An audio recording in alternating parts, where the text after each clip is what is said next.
What's going on, YouTube? Welcome to another video, and I'm proud to say this is probably going to be the last workout in the ER to PR series. I am planning some other follow-up videos once this whole medical thing is done that I'm going to probably title episode 0, just to kind of cap everything off and really show the cost, the process I went through to kind of get recovered. But I want to simultaneously have another series going just so, you know, we can keep everything up to date and modernized here. So I'm combining a bunch of leg days again, like I did in the previous video, into a singular week, a singular video. So you're going to see basically 3 variations of the same workout that you've seen over the course of the last few months of tracking this whole thing. So you're doing SSB squat, and this is probably going to be the staple going forward. It's just so much easier on the shoulder. I feel like I can save my shoulders, forearms, elbows for benching and pressing, which I'm probably going to need full focus on in order to progress forward. You're going to see in subsequent videos of me training upper body, it's going to be a struggle. It's not going to be easy, and I'm going to have to try to troubleshoot stuff though, which will be, challenging and exciting. But I just, I want to move on forward with this. I really want to do more upper body stuff and get more attuned with it and kind of dive in and provide that sort of content. So we're just basically going through the motions here. I am going to start heavily overloading on the SSB. It's, lower body stuff, with the exception of like deadlifts, obviously, is the main consistent and driver that I can go forward with. And then the upper body stuff, I'm just going to kind of slowly but surely add weight and try to get back to where I was. So hopefully all the movement is medicine and rehab stuff is going to pay off dividends. Not trying to get injured again. But I do feel like if I'm not progressing forward, like with weight or stress or anything like that in the gym, not wasting my time, I just don't feel like that fulfillment or whatever. So belt squat's probably going to stay. I feel like it's really good for just emphasizing that movement. And then it's a little bit easier than the leg press. I am still going to keep probably the single leg press, but loading up all those plates and the way that I'm built, the range of motion's kind of wonky with leg press, so if I can avoid all that, I just feel like I'm not getting the same benefit. Belt squat I'm going to play around with. I may start bringing back my lifting shoes. I've been wearing them with the upper body days, and it's just the Addy Powers with like I think the 3/4 of an inch heel, and it just allows you to hit squat depth a little bit easier, go a little bit deeper than you normally would compared to the flats. And I feel like that'll be good for the quad development. And then as we reintroduce the deadlifts and more posterior chain stuff, I gotta figure that out, because now that I'm not deadlifting, I feel like I recover so much quicker. Just those heavy weights, deadlift is like the highest lift that I have. Most I've ever done is 583 pounds, which I think I can surpass, and I've done that both sumo and conventional.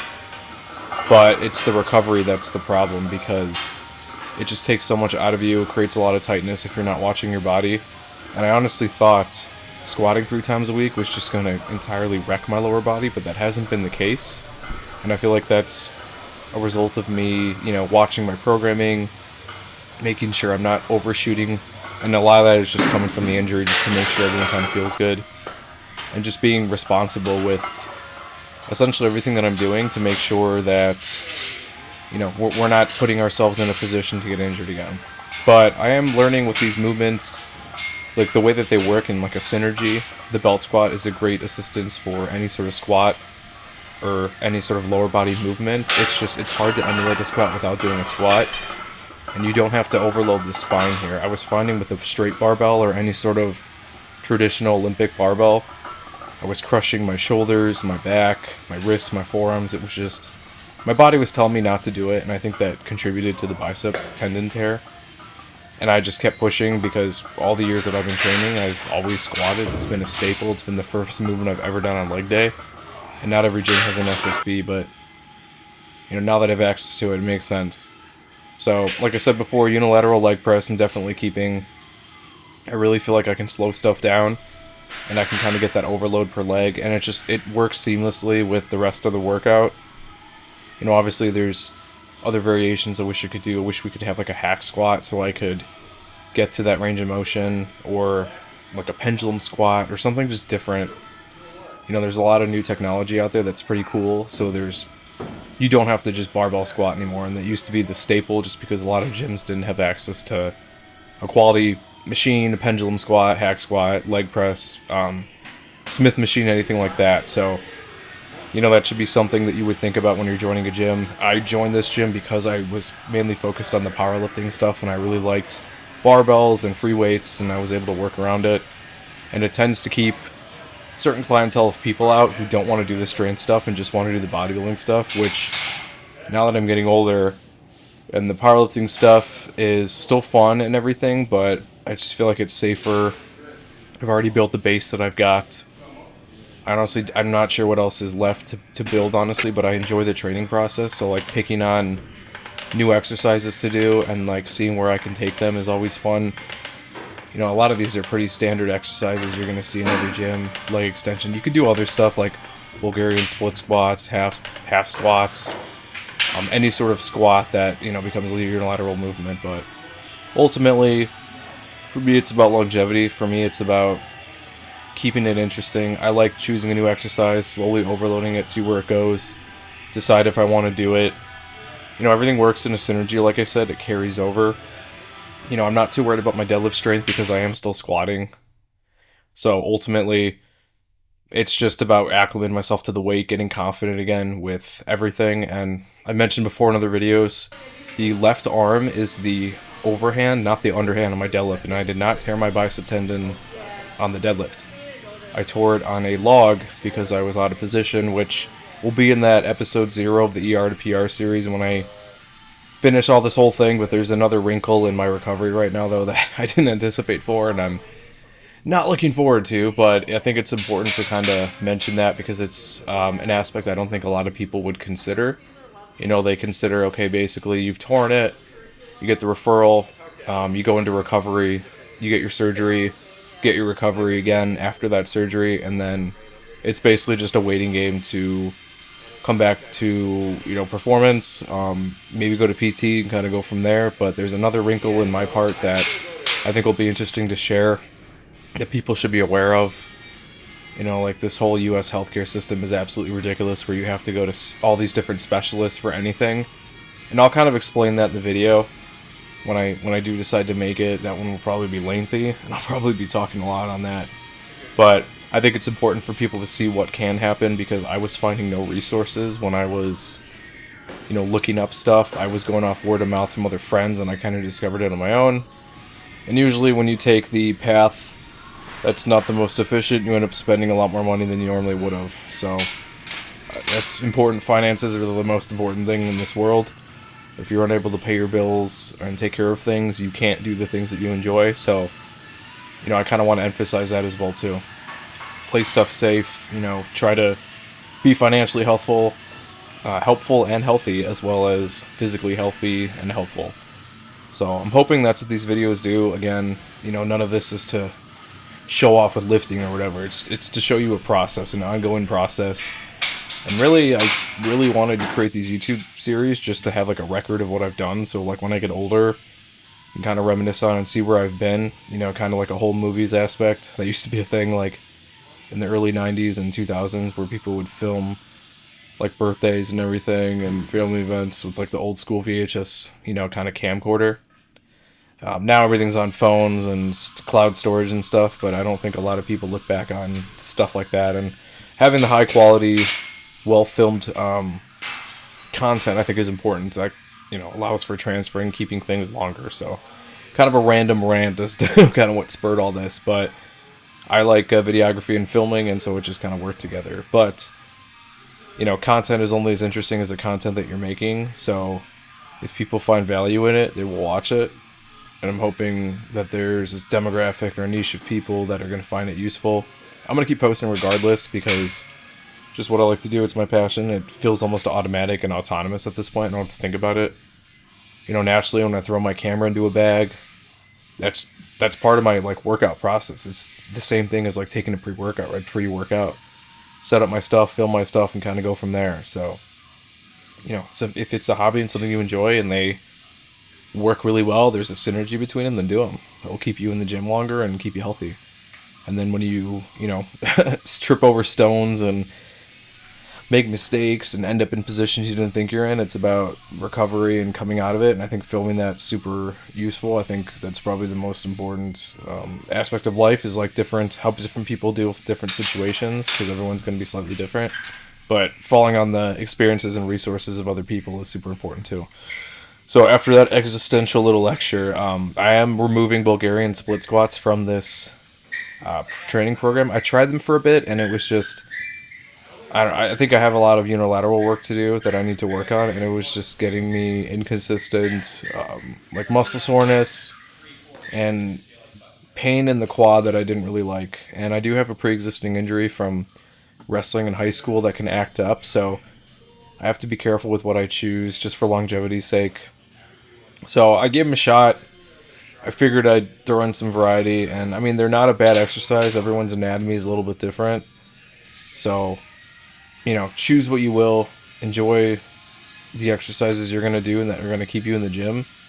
But if you don't enjoy something, then don't do it. If it's causing you pain, discomfort, and doesn't work with your long-term goals, then just kind of move on. That's kind of the benefit of having a gym that has a lot of different things you can do. You can get creative with what you want to, pursue, add progressive resistance to. And my motto has always been, use what works, blank what doesn't, and you can kind of fill in the expletive there with that. If it doesn't work for you, don't do it. It's not going to work for everybody. I did front squats for years, and then it just didn't really work for my anatomy, so I stopped doing them. And I opened up the door to be able to do like SSB and more, other related quad exercises that just simply work better for me, allow me to be in the gym longer, allow me to make progress and other stuff. And yeah, you can, become hard-headed and really try your best to learn those things and keep them light. But I like the challenge of adding more weight to the bar. I like the challenge of coming to the gym being excited to lift, and if I'm doing something I don't like, it rains on that parade. I love deadlifting, so it's been hard to not deadlift for the last few months, and I was doing conventional and sumo deadlifts. I like both, and coming back to them is going to be interesting. I can rework form, and I think that will be interesting to kind of build the deadlift from the ground up. So maybe I'll do a little emphasis on rebuilding the deadlift after a bicep tendon tear. And again, it's going to be uncharted territory, so when I first started deadlifting, I didn't have any injuries. I just started off with 135 and kept adding weight to the bar until I couldn't do it, and then found a program that helped me get past that sticking point. Rinse and repeat for the last 13, 14 years. So it's all on whatever your goals and plans for, and I hope that's what you're getting out of this series. This is what I'm choosing to do. You can choose other things, and time to time you're going to see me try different things, and I'm going to remove them, like the Bulgarian split squat, if I do not like them. So it's up to you. Training doesn't have to be a singular type of methodology. As long as you're making progress and moving forward, you can really do things. And so kind of caveat here with this. So this is a Saturday, so this would have been the third workout of this week, leg-wise. And like I mentioned before, those Bulgarian split squats are really annoying my knee, so I just skipped the SSB altogether and went straight to the belt squat. Just because I didn't want to take that risk of potentially injuring something further. So I just decided to scrap it, which I will do if a lift is not working out for me or if something is not feeling good. Maybe do a few light sets just to keep the ROM, range of motion, the feel of the movement, and then you move on. So that's another training methodology I like. I'm going to spit random training methodology things I like throughout these videos. Try them if you want, try them if you don't want to. But, you should know your body after several years of training. If you're still trying to find a trend or fitness fad that fits you, then you're going to have a problem with this. You're not going to get anywhere. You're going to be swindled by people that were going to sell you things. You need to learn to think critically with how you're training, how things are working together. I think honestly the average person doesn't even know how to build a fully functional, consistent workout just for a day, let alone an entire program that's going to take you over several weeks. So you have to use your head, critical thinking, and then resources online. Talk to people that have done it before. Look at pre-existing templates and really figure out what is the driving motivation here and what is the logic behind stacking these exercises. And to kind of just pair it off that real quick, I start with the most weight-intensive exercises that I can do. So obviously an SSB is going to be harder than a belt squat. Can I do more weight on the belt squat? Probably, but the range of motion and the lack of spinal loading is going to not initiate or put as much stress on the body as that first lift is. So whatever my priority is what I'm going with. So I want to get my squat up, so I'm going to find some form of free weight squat. Then I'll break that down and I'll go to another accessory that supports that. So it could be a leg press, it could be belt squat, another variation of that squat. You could do pause squats, and then I'm going to further that down. Okay, cool. I like leg pressing because it hits the entire lower body. So I'm going to do the single leg press and go from there. And then keep breaking that down. Go to the next muscle group. Hamstring curls, leg extensions to hit those muscles, calves, glute kickbacks. Really just break down the body systematically. But you want to have like a umbrella type approach to the whole lifting system where you want to start broad where you're hitting everything and then isolate down. And obviously that changes if you're a power lifter or a bodybuilder. If you're a power lifter, it's all about efficiency of full body strength. So maybe you'll do those heavy compounds and then a few accessories here and there just to kind of help with balance and even stuff out. But if you're a bodybuilder and everything's about bringing up muscle groups and lagging body parts, you may do a lot more accessories and focus on less strength focus. Have some form of mechanism of progressive resistance, usually reps. Keep high, usually high, and then you kind of go from there. So it depends on your training methodology. But I've always been, that's why this channel is called the Sri Lankan Hybrid. Basically, ethnically, on multiple different things and also training styles to that. I was doing the strongman stuff, the powerlifting, and the bodybuilding because you can do it. You can work it all together. So it just depends on what you want to do.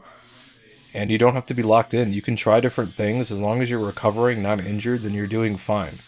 Obviously don't stagger something where you have, 3 days of upper body and only 1 day of legs. If you're going to have the lower body days, then destroy that lower body leg area. Let it recover. And then have the upper body days where you're isolating certain positions, whether you're doing back or chest or stack them together.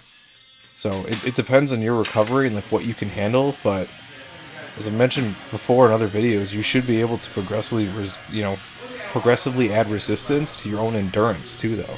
So if you started off doing 3 sets of 5 or 3 sets of 10 on an exercise and you were only doing 2 to 3 a workout, you should be adding more and becoming more of a well-rounded, someone in this hobby, lifter, whatever the heck you want to call yourself. You should be able to push that threshold and do more and be able to handle more. And that's kind of what I've done. I do 7 to 9 exercises. I usually start off with just pick 3 to 4 exercises and do 3 sets of 10 or whatever, or strength focused. And then I'd finish that workout and feel like I had a lot more in the tank, which as a beginner is a good spot to be in because you can kind of gauge, what you can handle. But then as you, reach your current strength potential with weights and stuff, you're going to have to factor all that in. So it really depends on what your goals are. And my thing is I like moving forward. I like adding things and changing things. If I'm coming in and doing the same workout over and over again, which I literally was doing with these leg workouts, it was getting super frustrating. You need some variation and progress in other departments to make up for, maybe the lack of progress in other areas, just to keep you going, keep you mentally well. So don't think of this as some sort of doctrine that you're signing a contract and you're locked into. It should be ever dynamic. As long as there's a logic to whatever your thought process is, you'll be fine. So I went on a bunch of different tangents and rants in this video because it's almost 20 minutes of just doing legs. So give the video a like, comment, subscribe. I'll see you in the next few. Thanks. Thanks for watching the latest video. If you want to help support the channel, I actually own my own wet shaving and grooming e-commerce website where everything's handmade by me. It's www.apexsoaps.com, and you can get a 10% off code using wet shaver. We've got some cool scents here. We've got some Coca-Cola scents, a horchata scent, traditional barbershop, just some really cool stuff, and you can purchase samples or you can buy the whole set. If you have any questions, feel free to reach out via email. Be quick to respond. Thanks for watching.